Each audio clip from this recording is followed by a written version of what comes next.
السلام علیکم ورحمۃ اللہ وبرکاتہ۔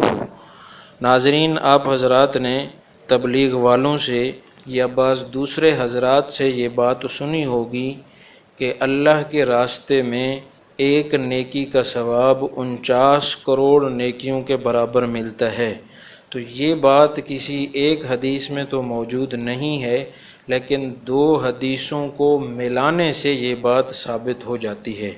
ان دو حدیثوں میں سے پہلی حدیث یہ ہے کہ رسول اللہ صلی اللہ علیہ وسلم نے ارشاد فرمایا کہ جو شخص اپنی جان کے ذریعے سے اللہ کے راستے میں جہاد کرتا ہے، اللہ تعالیٰ اسے ہر درہم کے بدلے میں 7 لاکھ درہم خرچ کرنے کا اجر عطا فرماتے ہیں۔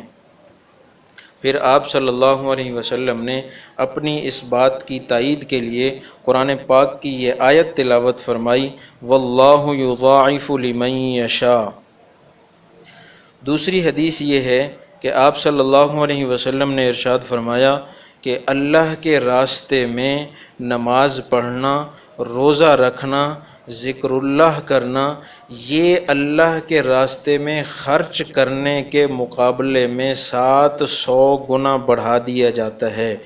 تو ناظرین، پہلی حدیث میں 7 لاکھ کے بقدر اجر ملنے کا وعدہ تھا، اور اس حدیث میں اسی 7 لاکھ کو 700 گنا مزید بڑھانے کا وعدہ ہے۔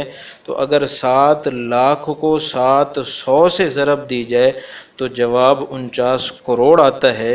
تو اس طریقے سے جو بندہ اللہ کے راستے میں نکل کر نیکی کرتا ہے تو اس کو ایک نیکی کے بدلے میں 49 کروڑ نیکیوں کا اجر اللہ تعالیٰ کی طرف سے ملتا ہے۔ اللہ تعالیٰ سے دعا ہے کہ اللہ تعالیٰ ہمیں سمجھنے اور عمل کرنے کی توفیق عطا فرمائے۔